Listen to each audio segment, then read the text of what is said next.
তোর স্থান তো রাস্তার পাশে না হয়ে দেশের প্রথম সারির নেতাদের মাঝে হওয়া উচিত ছিল। কি যে কর মিয়া ভাই। শোন, তুই আমার পার্টিতে কাজ করবি?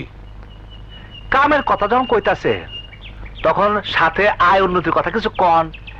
ক্যাশ টাকা কিছু হাতে পাইলে চাকরি অনুযায়ী কিছু ড্রেস বানাইতাম। কত লাগবে তোর?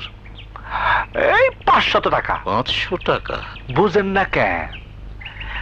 আপনার পাশে খাড়াইতে হইব না। খারাপ কাপড় পরে আপনার পাশে দাঁড়ালে মাসে কব কি? তাই তো।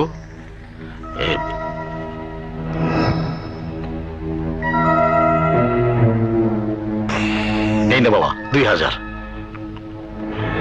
মানুষের পকেট থেকে টাকা বের করার এই বিশেষ গুণ তোকে অনেক দূর নিয়ে যাবে, অনেক দূর। আপনি শুধু দোয়া করবেন মিয়া ভাই। হ্যাঁ ঠিক আছে, যা যা।